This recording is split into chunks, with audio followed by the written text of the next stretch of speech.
And welcome to The Verdict. Mick Cornett here with you. Kent Myers off again this week. He is traveling, but Kent will be back when we do next week's show. Our guests this week have to do with the Oklahoma Centennial Business Expo, which was recently held in central Oklahoma. You know, it's an exciting time for businesses throughout the state. The economy is generally doing very, very well in Oklahoma, especially in the metro areas. And we're going to find out all about this expo, what took place, what ideas were shared, and in general, what we can expect for the future. What does 2007 and 2008 hold for business and job creation in the state of Oklahoma? It's all coming up on The Verdict, and I'll see you after this break.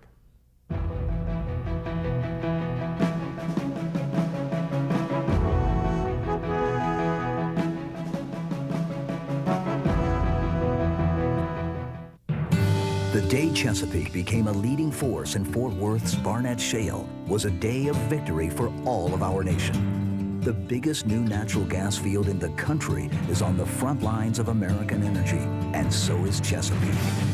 We're pioneers of horizontal drilling, which makes it possible to tap the potential of a great field like the Barnett Shale under cities like Fort Worth.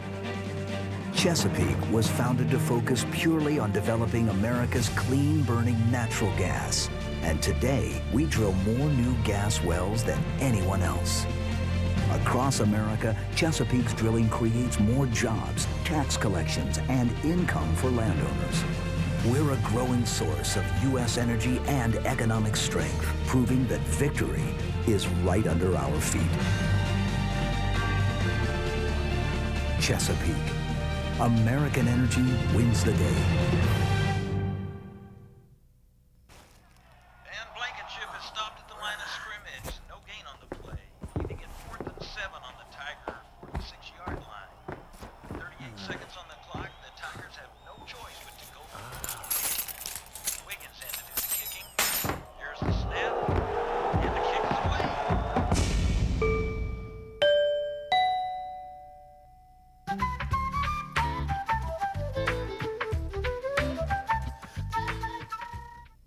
There's a whole new world online, but it's not always safe for kids. What if someone you meet online sends a message that makes you feel uncomfortable? Tell a parent or teacher right now. It's the safe way for kids, right, gang? Right. Be safe online. Thanks to Lauren Nelson and Cox, we're working to keep Oklahoma kids safer online. For your free guide, log on now. And if you feel your child has been placed in danger by someone online, notify law enforcement today. Hi, honey. You've got to check this out. What? What are we listening to? I had digital phone service installed today. It sounds just like before. I know, but it's going to save us a ton of money. With Cox Digital Telephone, you'll save big every month. Keep your same phone number and get your favorite calling features. Just pay less. That does sound good. You should hear the upstairs phone.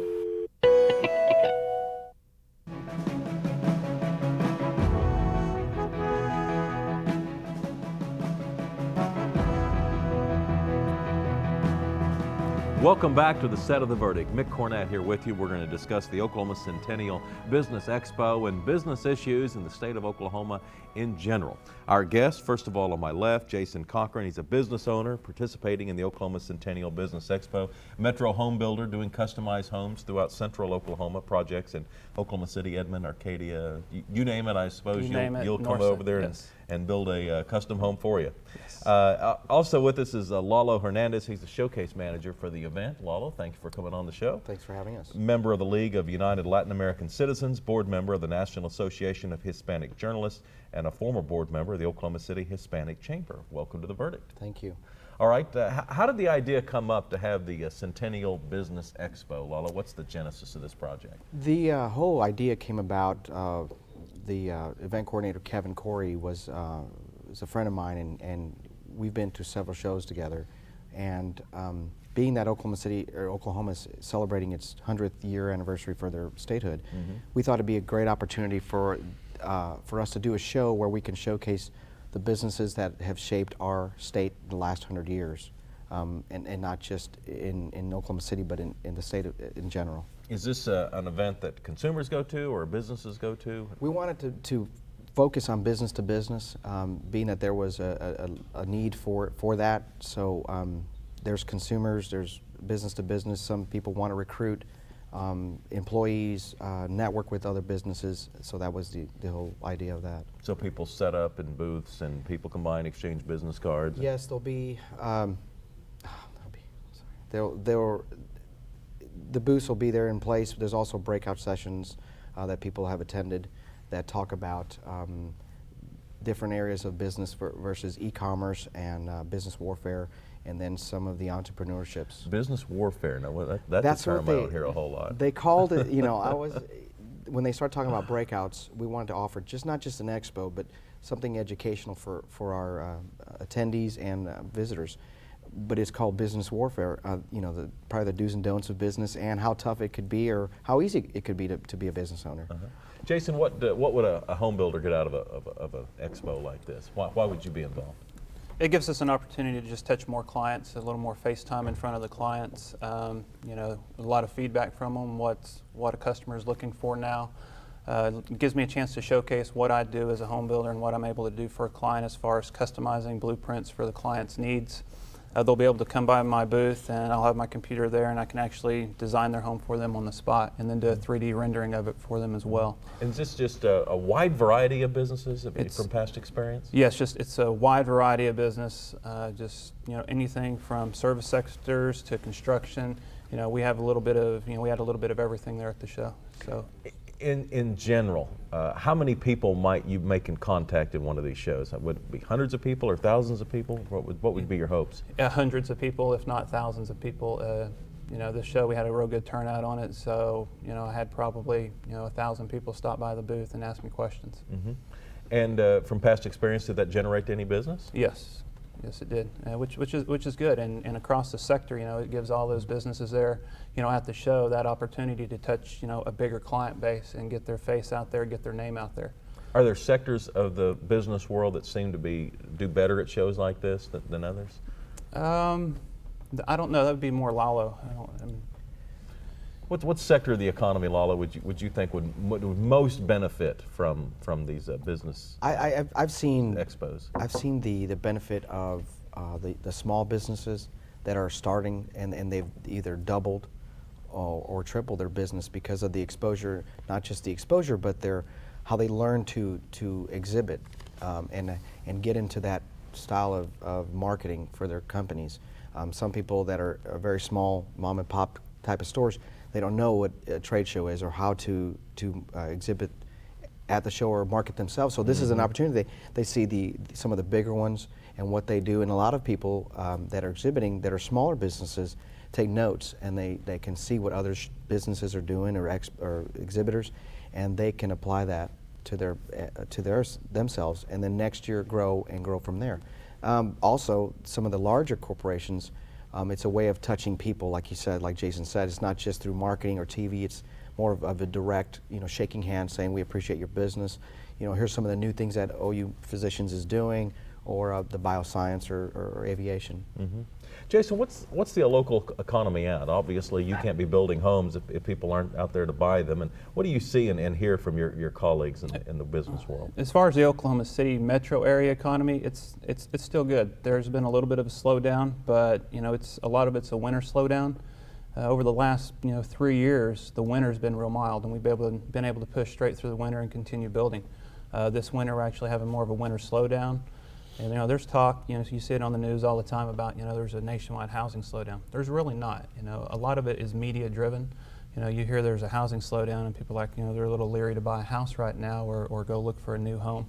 And realistically, in the Oklahoma City market, our economy is still good. It's still price per square foot and the most bang for your buck in Oklahoma City. It's still a fabulous time, to buy a house, build a house here in the Oklahoma City market. Yeah, I think the statistics bear out what you're saying. In fact, I think the number of homes for sale that are being sold continues to rise, and the cost of a home throughout the state of Oklahoma continues to rise. And I think what you're seeing is, maybe there was a little bit of a bubble nationally because there was some really high run-ups, especially on the east and west coast, and those were likely to level off, if not subside somewhat. But in Oklahoma, where we have where it's more likely to be a slow, steady growth anyway, we're not likely to see those dips. Exactly, and that is it. If you look at the statistics in Oklahoma, it bears that out. We've had more of a slow, steady growth up. California, they just peaked up, so of course, as soon as there's a slowdown, you're going to have a pretty drastic, decline in the housing, and they're seeing that on the East Coast and the West Coast right now.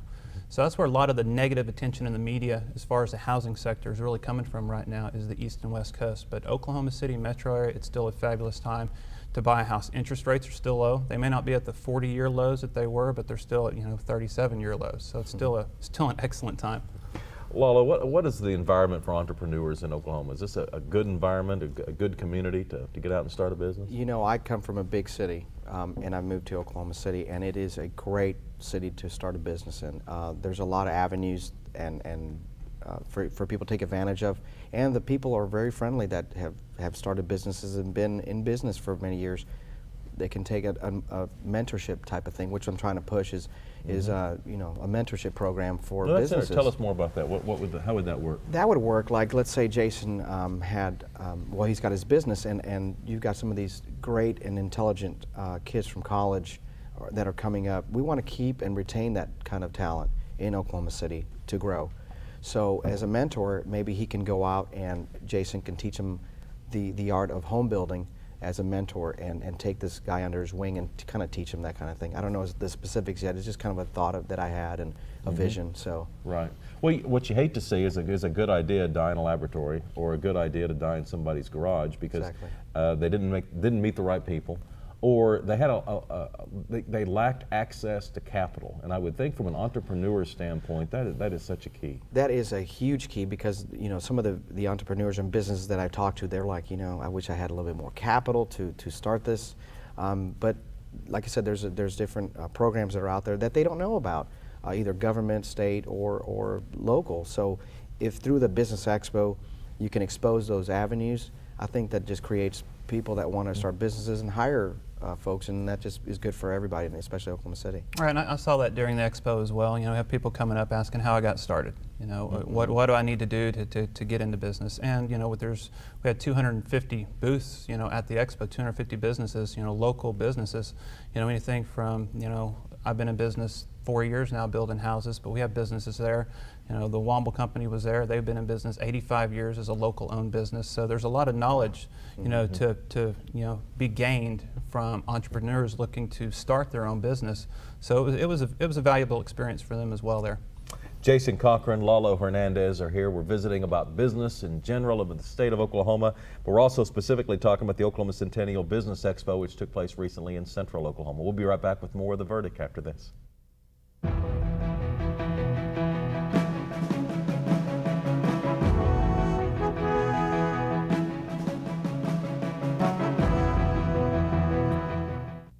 The Journal-Record is pleased to be a sponsor of The Verdict. The Journal-Record, since 1903, the best source of Oklahoma business news and legal information. Shining is taking responsibility. At Blue Cross and Blue Shield of Oklahoma, we know managing your health care can be overwhelming, and it's our job to help you meet the challenge. By guiding, supporting, and showing the way, we encourage you to gain control. Because we believe the best tool we can give you is the confidence to take charge. Blue Cross Blue Shield of Oklahoma, shining through. Okiwani is an Indian name for a place where children play. When we obtained the camp, we found a lot of oil debris left in the woods. We saw a commercial about how the oil and natural gas industry cleans up old oil well sites. We called the OERB, and they agreed to remove tons of concrete and steel. It didn't cost us a thing. Thousands of children have left their footprints on this land. Thanks to the oil and gas industry, they will for a long time to come. Wilsey, Meyer, Eatman, Tate. We're accountants. We do taxes, business valuations, estate planning, and consulting. And we're right here in Oklahoma, working with the owners of small and medium-sized businesses. Steve Wilsey and Stuart Meyer have the resources and the experience. Wilsey, Meyer, Eatman, Tate in Oklahoma City and Tulsa.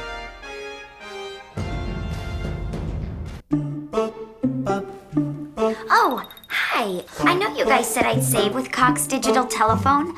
Well, my bill came and... Could this be right? You may be surprised how much you save with Cox Digital Telephone. That's why over 1.5 million people have switched. So this really is a total? Lovely. Because I think I found a good use for the savings. With Cox, there's no waiting for the other shoe to drop. The only surprise is there's no surprise at all. Not sure where you're headed? NATS can help you find your way. It's the National Athletic Testing System. We call it NATS. You'll call it your launching pad to success. NATS will give you a standardized evaluation that will help you measure your performance and give that information to college coaches so they can accurately evaluate your potential. NATS also helps with academic support. Join with the Oklahoma High School Football Coaches Association and head for success at www.nats.us.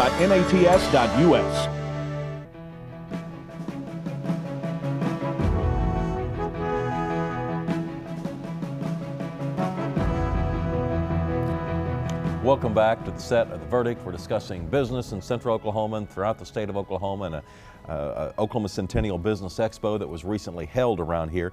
Jason Cochran is a Metro home builder. He's here discussing a lot of the issues that we've had on our plate, as well as Lalo Hernandez. He's the showcase manager for the event that was recently held.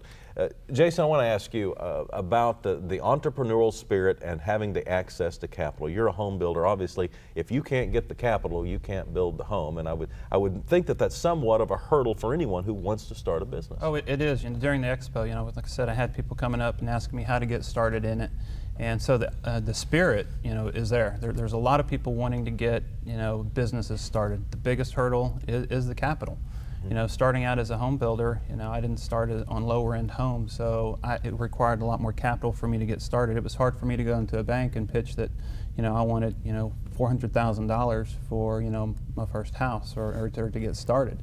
And so I had to work into that. Luckily, I saved for a while and had enough capital to where I could basically secure my loan at the bank, to where the percentage of the bank's risk into my loan was small enough to where they would go ahead and give me a shot at it.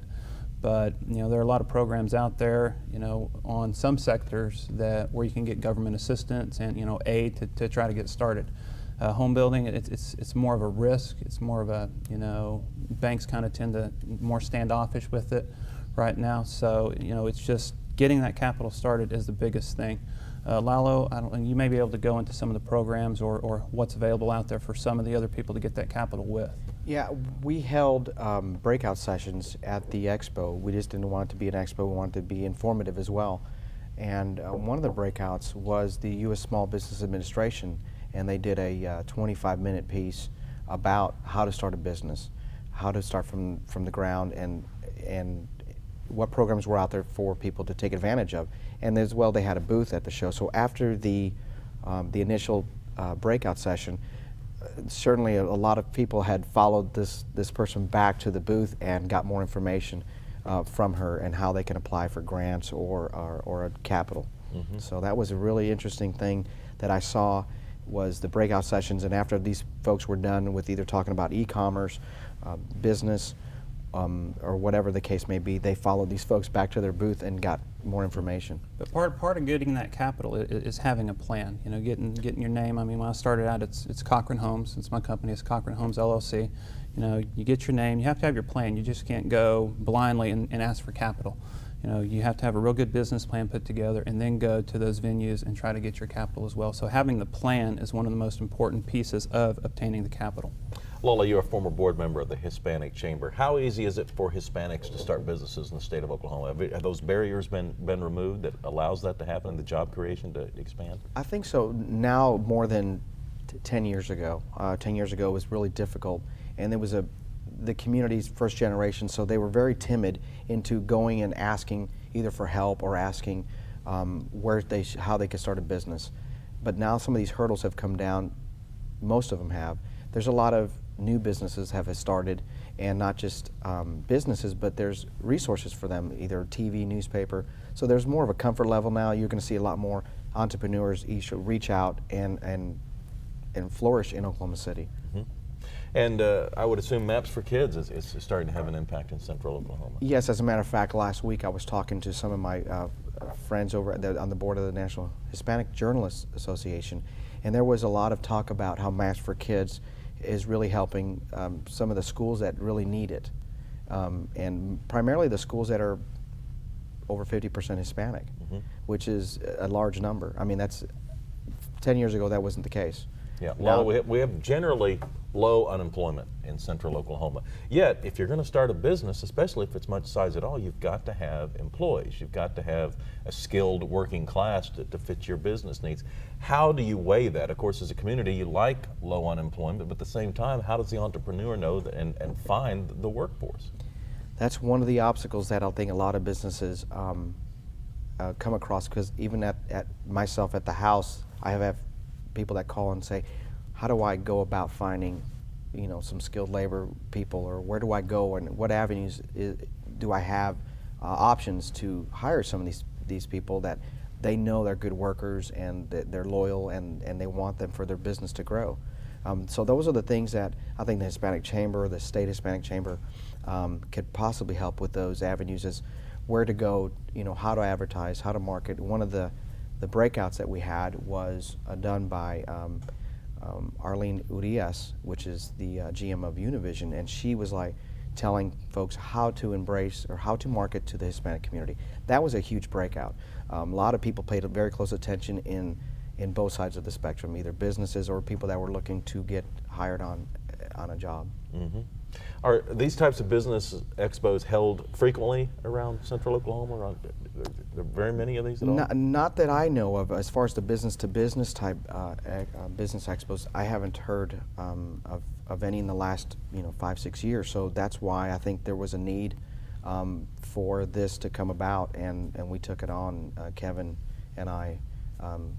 He called me up and wanted me to help him with the show side of it, and of course he did the first part, which is the hard part. But this hopefully will be a yearly event for all local businesses to come and gather at the convention center and exhibit. Jason talked a while ago about a business plan and how important that was. And I think he hit on a key point there, because I hear a lot of people that will come up to me and they want to present an idea and bounce an idea off of me. And I don't think they realize there's a tremendous amount of work to get to step number 2. But really, your idea isn't worth much until you've got a business model after it. I mean, there's a lot of great ideas, but until it develops into a business, when you got something on paper that shows why there's a business model there and a profit might be brought to bear. Could you kind of get into what a business plan should have in it, so people that have an idea that might want to start a business, but they need a little more information about where do they go with that idea and how they can get help putting that business plan together that Jason talked about. It was so important if you're going to go to a banker. Yes, I mean, a business plan is getting everything from your thoughts on paper is I think the one of those key things that you need to do. Jason, again, he's the one that has the expertise. 4 years out, I mean, this is a great opportunity for him to let some people know at the expo, which he did, not just in home building, but he was taking on some younger folks. Just on different service sectors, whatever your business is going to be, having that plan is huge. And part of that plan is, your cost involved with the plan. Number one, what it's going to be. What your demographics are, who you're trying to touch, your customer base, and pull some statistics. Whatever the service sector is you're trying to get into, pull some statistics on that as far as the need of your business, because you're going to have to show that need before you can ever obtain the capital. So part of your plan has to be showing the need for your business and that you're able to make it work. Occasionally I'll have someone come to me and they'll want to start a business, but I realize they have no experience in that business, and I would think that that's a critical factor that the banker is going to look at. If you have a business plan, they also want to know what you know about that business, because obviously there's going to be competition. Exactly. Going into it, I wasn't always brought up in the trade of home building, so that was one of the things. I had a very good friend of mine that was a home builder, and he actually wrote me a letter to the bank saying on my first houses he was going to kind of what Lalo talked about earlier with the mentorship thing. He basically mentored me through the first 2 houses that I did, which was huge. Having his name going into the bank, on paper saying that this is what he was going to do for me, and then me having the capital to back it up. was phenomenal. So that's kind of what you need going into it. Well, we have run out of time. Jason, Cochran, Lalo, Hernandez, congratulations with the success of the Business Expo. Thank you. And thanks for sharing so much advice today. I know we have a lot of people who watch this show, and who knows what idea that they have might be generated into a business plan because of the information that you all have allowed them to hear. So thanks very much for coming on The Verdict. Thank you for having us. I'll be back with a final word right after this.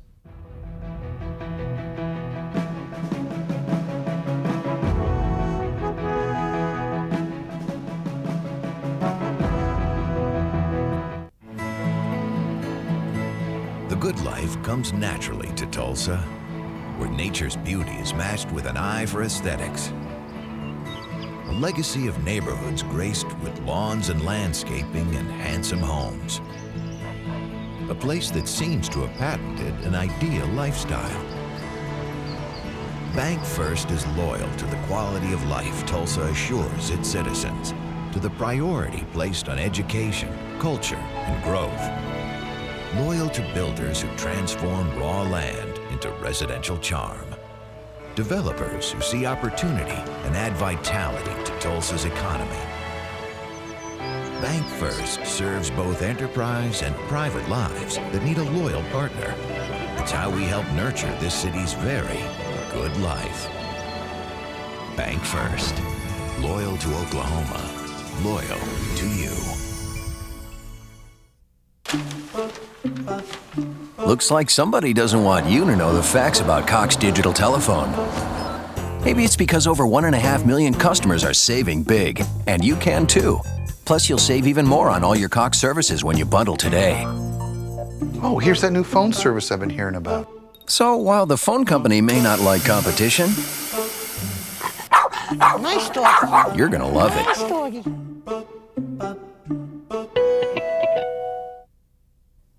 There's a whole new world online, but it's not always safe for kids. Never agree to meet anyone you only know online, because they might not be who they say they are. And if you must meet them, take a parent along. It's the safe way for kids. Right, gang? Right. Be safe online. Thanks to Lauren Nelson and Cox, we're working to keep Oklahoma kids safer online. For your free guide, log on now. And if you feel your child has been placed in danger by someone online, notify law enforcement today.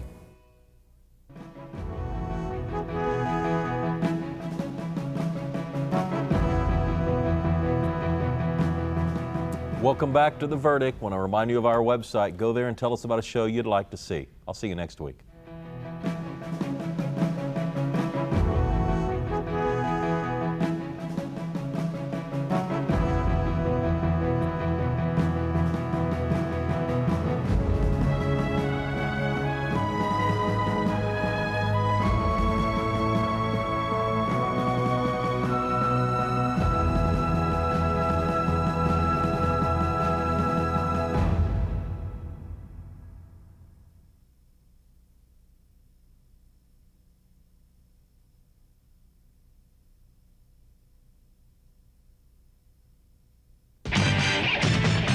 The preceding program was produced by the Production Services Group at Cox Communications, exclusively for the Cox Channel.